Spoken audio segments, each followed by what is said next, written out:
Afternoon बच्चों। आज हम लोग जो आज की क्लास हमारी है, आज हम लोग इसमें क्लास 10th के लिए रिन्यूएबल सोर्स ऑफ एनर्जी का टॉपिक करेंगे। और ये वर्क एक्सपीरियंस में बहुत ही इंटरेस्टिंग टॉपिक है। वैसे ये टॉपिक आप लोग अपने साइंस और सोशल साइंस के लिए भी पढ़ेंगे आप, लेकिन उसके पहले हम आपको एक इसका ओवरव्यू देंगे और इसमें कुछ इसकी जो बेसिक जानकारी वो हम आपको देने की कोशिश करेंगे। तो आज के इस टॉपिक में हम लोग जब इस टॉपिक को करेंगे तो क्या क्या सीखेंगे, इसमें concept of renewable source of energy, learn about the non conventional source of energy and learn about reduce and reuse and recycle. 3 अलग वर्ड है, 3 R's बोला जाता है इसको। इसके बाद में importance of above in our daily life, ये सारी चीज़ें आप इसमें समझ पाएंगे। तो इस लेसन को हम लोग मेनली 3 डिफरेंट टॉपिक्स में करेंगे। तो जिसमें जो हमारा वाइड यूज़ है रिन्यूएबल सोर्स ऑफ एनर्जी है, और इसके बाद ये दोनों बाकी जो नीचे के टॉपिक है non conventional source of energy और reuse and recycle and reduce, ये तीनों एक दूसरे से को रिलेटेड है, कहीं ना कहीं एक दूसरे से जुड़ा हुआ होता है। तो सबसे पहले हम लोग देखेंगे इसमें एज यूजुअल माइंड जोड एक्टिविटी में हम लोग मैं आपको वीडियो सॉन्ग प्ले करूँगा, उस सॉन्ग को आप देखिएगा। ये सॉन्ग अर्थ डे के लिए बनाया गया था और ये बहुत ही बढ़िया है, आप इसको पहले देखिए, समझिए, इससे आपको इस लेसन की इम्पोर्टेंस के बारे में पता चलेगा। तो आइए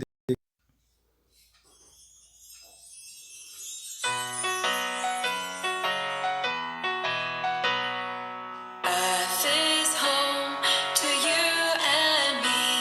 Let's try our best to keep it clean. Okay, let's see how we can keep our earth green. Don't drop your rubbish. Don't leave the water running. Don't use up all that plastic. Do you really need the light on?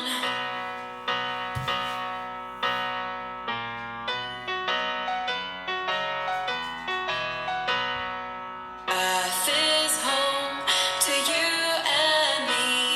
Let's try our best to keep it clean. I'll try my best to keep it green. तो बच्चों, ये song आपने सुना। इस song में जो कहने की कोशिश कर रहा है कि हम लोग कैसे अपने प्लैनेट को, अपने अर्थ को कैसे हम लोग क्लीन रख सकते हैं और कौन कौन सी प्रैक्टिस करनी चाहिए हमें। तो ये आपका इस टॉपिक में इंटरेस्ट क्रिएट करेगा। इस टॉपिक में हम लोग ये बातें करेंगे कैसे हम लोग इस चीज़ को, अर्थ को क्लीन कर सकते हैं और कैसे अपने सोर्सेस को बचा सकते हैं। तो आइए इस टॉपिक में शुरू करते हैं। पहले हम renewable sources. Renewable energy is a term use to refer to form of energy that are naturally obtain from the environment and from source that can replenished naturally. These include solar energy, wind energy, geothermal energy, hydropower energy, biomass and source of solar energy। तो पहले हम लोग इसमें देखेंगे कि source of solar energy में क्या क्या चीज़ें हैं। तो ये मतलब कि जो लेसन हमारा है इसमें हम लोग मेनली जितने भी ऐसे सोर्सेज जो हमारा नेचर से हमको मिलता है उनके बारे में हम लोग जानेंगे। तो पहले हम इसको एक ब्रीफ आइडिया के तौर पे देख रहे हैं। Solar energy. Solar energy from the sun is refers to the solar energy. Solar energy could be used either active solar or passive solar. Active solar is directly consumed activities such as drying cloth, warming air of air. Technology has provided number of ways to utilize the abundant resources. Solar energy में भी 2 तरह से, active और passive. Active source में हम लोग क्या करते हैं, हम लोग डायरेक्टली उसको यूज़ करते हैं। आपने कपड़े सुखाना है, या किसी भी चीज़ को ड्राई करना है, पानी गर्म करना है, तो वो एक्टिव सोर्सेज है। और इसको डायरेक्टली कंज्यूम किया जाता है। पैसिवली क्या करते हैं हम लोग, इस एनर्जी से हम लोग कोई किसी फॉर्म में हम लोग स्टोर करके रखते हैं एनर्जी को, जैसे बैटरी चार्ज करना या और भी तमाम प्रोसेस है, वो देखेंगे।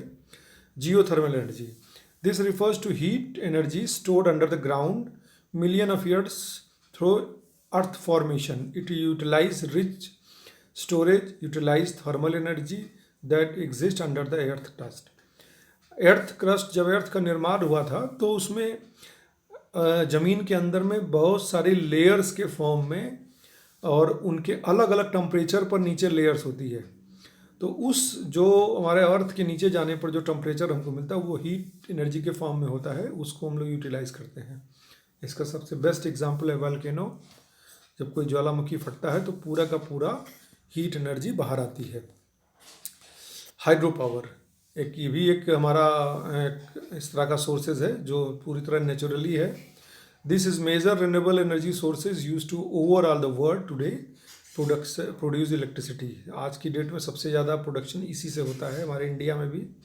Wind energy, in ancient time wind energy use to move ship by impact of the sails. जब देखा होगा जहाज में बड़े बड़े कपड़े के वो सेल्स लगे होते हैं जो हवा जिस पे प्रेशर करती है और वो जहाज को मूव कराती है। इस तरह का एक एग्जाम्पल है विंड एनर्जी का, वो भी नेचुरली अवेलेबल है। इसी तरह से biomass, in general energy generation is refers to waste plants there utilize generate energy by combustion process के थ्रू जो हम लोग वेस्ट मटेरियल से या जो हमारे लाइव जो एलिमेंट्स हैं जो डेड हो गए हैं उनसे हम लोग यूज़ करके कम्बशन एनर्जी को जनरेट करते हैं। तो हम लोग अभी एक एक को थोड़ा डिटेल में देखेंगे। Solar energy is energy obtained by capturing heat and light from the sun. Energy from the sun is refers to the solar energy. Technology has provided number of ways to utilize abundant resources. It is considered a green technology because it doesn't emit greenhouse gases. Solar energy is abundantly available and she utilized since long both electricity as source of the heat. इसमें basics तो आपने देखा। इसमें अब देखते हैं इसमें कौन सा प्रोसेस यूज़ होता है। The process of converting solar energy into the electrical utilize energy day to day in activity given below. Absorption of energy carrying particles in the sun's rays called photons. Photovoltaic conversion inside in the solar cell. Combination of current from the several cells. This steps necessary to a single cell has been voltage less than 0.5 volt. Conversion of resultant DC to AC. इस तरह से हमारा पूरा का पूरा ये solar energy form convert होता है। इसमें मेनली सोलर पैनल का यूज़ किया जाता है जो, और इसमें कहीं ना कहीं सेमीकंडक्टर मटेरियल भी यूज़ होता है। जब लाइट हमारी इस पर पड़ती है तो वो फोटॉन्स जो होते हैं एनर्जी वो फोटोवोल्टिक सेल के फॉर्म में उसको एनर्जाइज करते हैं और इसमें करंट का फ्लो होता है जिसको हम लोग छोटे छोटे सेल्स के फॉर्म में सीरीज में कनेक्ट करके अपना अप्रोप्रिएट वोल्टेज बना लेते हैं और बाद में इसको चाहे तो हम लोग बैटरी से चार्ज करके रखते हैं या कहीं पे केमिकल फॉर्म में स्टोर करते हैं, फिर इसको बाद में एसी में कन्वर्ट कर सकते हैं। इस समय ये बहुत ही प्रचलन में है एनर्जी को स्टोर करने के लिए। प्लस अभी बड़े बड़े गवर्नमेंट ने एक स्कीम बनाई है, बड़े बड़े डिपार्टमेंट्स में जो बड़ी बिल्डिंग्स हैं उनमें उनके रूफ पर एक सोलर पैनल लगाया जा रहा है जो एनर्जी को स्टोर करता है। बाद में अगर एनर्जी की ज़रूरत होती है तो वो उससे सप्लाई भी लेता है वो। इसी तरह से हम लोग देखते हैं अब जियो थर्मल एनर्जी। इस refers to heat stored under the ground of million of years through the earth formation. It will utilize the rich storage of unutilize thermal energy that exist under the earth crust. Earth के नीचे में जो layers के form में होता है वहाँ पर एनर्जी होती है। इसके बारे में पहले ही बताया था मैंने आपको। और बेसिक इसमें यही कि जब हमारा वोल्केनो जब हमारा होता है तो उस समय जो जियोथर्मल एनर्जी जो होती है वो प्रोड्यूस होती है, उसकी हीट को हम लोग यूज़ करते हैं। The inherent geothermal produce should be about the 300 Fahrenheit. ये ज़्यादा प्रचलन में नहीं है क्योंकि ये वोल्केनो हर जगह नहीं होता है। या तो आपको एक प्लांट बिठाना पड़ेगा उससे नीचे से हीट को बाहर लेने के लिए। इसके बाद द मोस्ट इम्पॉर्टेंट है hydro electric power. Hydroelectric power is a major renewable energy sources used to overall the world today to produce electricity. It utilizes the basic law of physics. Falling water under high pressure has a high kinetic energy. In HEP station, the filling water turns turbine through magnetic inductions. The generator convert mechanical energy into the turbine electrical energy. ये एक example मैंने figure बना करके दिखाया है, इसमें figure है ये।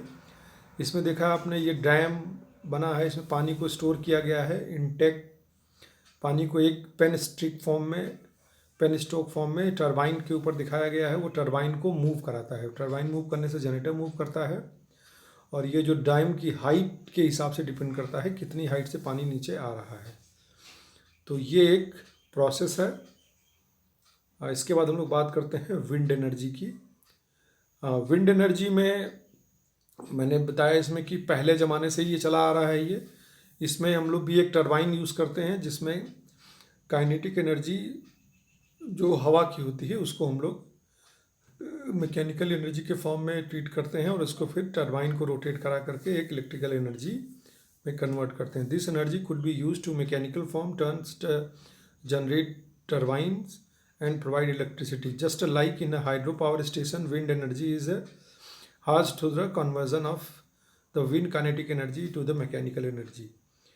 ये एक पिक्चर इसकी है, देख रहे हैं आप। ये भी इसकी भी थोड़ी लिमिटेशंस है। इसमें एयर का कंटिन्यूअस फ्लो होना चाहिए और इसीलिए इसको हाइट पर यूज़ किया जाता है, हिल्स पे यूज़ किया जाता है इसको। बहुत से कंट्रीज़ का यूज़ कर रहे हैं। ये भी बहुत एक अच्छा और हमेशा के लिए उपलब्ध रहने वाला सोर्स है। Biomass the living organism and those recently died. It does not include the organism that are already converted into the fossils fuel. इसमें जितने भी लिविंग ऑर्गेनिज्म हैं और जो जल्दी जिनकी डेथ हुई है जिस तरह के ऑर्गेनिज्म की, उनका यूज़ करके हम लोग बायोमास तरह की एनर्जी को जनरेट करते हैं। इसमें उनको नहीं यूज शामिल कर सकते जो पहले से कन्वर्टेड हो चुके हैं ऑलरेडी फ्यूल्स में। In energy generation it refers to waste plant that utilize the generate energy. Combustion of direct combustion is traditionally practice using the wood fuels. लकड़ी का जो यूज़ करते हैं हम लोग वो भी उसी तरह का है। कटने के बाद में वो लकड़ी सुखा करके यूज़ की जाती है। Pyrolysis, the process of the making charcoals. Coal से produce by the pyrolysis process. Coal एक बहुत नेचुरल सोर्स है, वो भी इसी के अंतर्गत आता है। और जैसे हम लोग ऑयल और एथेनॉल यूज़ करते हैं ट्रांसपोर्टेशन के लिए, वो भी हमारा इसी तरह के इसमें एनर्जी में आता है। बच्चों, बाकी अब हम लोग इसके सेकंड पार्ट में देखेंगे वीडियो के। ये काफ़ी बड़ा हो रहा है। Thank you.